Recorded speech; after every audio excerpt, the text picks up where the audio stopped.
आता आपण जर बघितलं तर डेंटल फील्ड इतकं ॲडव्हान्स होत चाललेलं आहे. दररोज काहीतरी नवीन नवीन नवीन टेक्नॉलॉजी डेव्हलप होत आहे आणि पेशंटचा जो पूर्वी पेन जो परसेप्शन होतं ते आता टोटली चेंज होईल. खूप कम्फर्टेबल ट्रीटमेंट मोडॅलिटीज देण्याचा प्रयत्न करत आहे. पूर्वी जसं लोक दाताला ब्रेसेस लावून घ्यायचे आणि ते सगळं मेटल मेटल दिसायचं, त्यामुळे प्रत्येकाला जर कोणाला वयस्कर लोकांना आपल्याला चांगला स्माईल हवा असेल असं वाटत असेल तर ते ब्रेसेस सकट त्यांना वावरणं किंवा सोशल लाईफ नॉर्मल जगणं खूप डिफिकल्ट होत होतं.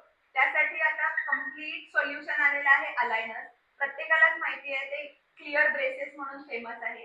मार्केटमध्ये खूप साऱ्या कंपनी आहेत, पण ग्राफी वेगळी का, हा प्रश्न जर आपल्याला उत्तर द्यायचं असेल तर ग्राफीमध्ये एक म्हणजे ते डायरेक्टली प्रिंट होतात, त्यामुळे त्याच्यामधून जनरेट होणारं प्लास्टिक वेस्ट हे अतिशय मिनिमल आहे, त्यामुळे ते एन्व्हायरमेंट फ्रेंडली आहे. जसं आपण आज नवीन नवीन नवीन गोष्टी इंट्रोड्यूस करतोय, पण आपल्याला आपल्या अवतीभोवती एन्व्हायरमेंटला लक्षात घेऊनच डेव्हलपमेंट करणं खूप गरजेचं आहे. त्यामुळे ग्राफी जे आहे ते टोटली बायोडिग्रेडेबल मटेरियल मध्ये आहे. पेशंटने यूज करून ते डिस्कार्ड केल्यानंतर त्याचं विघटन होतं आणि ते परत मातीशी एकजीव होत जातात. त्यामुळे हा त्याचा एक खूप मोठा भाग आहे जर आपण एन्व्हायरमेंट बद्दल कन्सिडर केलं तर. सेकंड म्हणजे ते पेशंटसाठी इतके कम्फर्टेबल आहेत आणि त्यांनी ट्रीटमेंट ही फास्टर होणार आहे पेशंटसाठी. त्यामुळे कोणत्याही एज ग्रुपसाठी कोणत्याही प्रॉब्लेमसाठी ग्राफी एक कम्प्लीट सोल्युशन आहे. हे त्यांचं स्वतःचं पेटंट प्रोडक्ट आहे.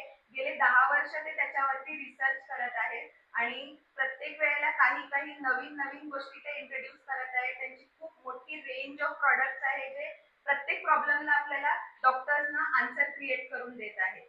त्यामुळे वी आर व्हेरी प्राऊड की बेळगावमध्ये आम्ही अशी काहीतरी टेक्नॉलॉजी आमच्या क्लिनिकमध्ये 1 मध्ये इंट्रोड्यूस करू शकलो की ज्याच्यासाठी नेहमी आपण विचार करतो अरे आपल्याला ही टेक्नॉलॉजी इथे नाही मिळत आहे, आपल्याला मुंबई, पुणे, बँगलोर, दिल्ली आपल्याला बाहेर जाऊन एव्हरी टाइम ह्या ट्रीटमेंट घेणं शक्य नसतं सगळ्यांसाठी.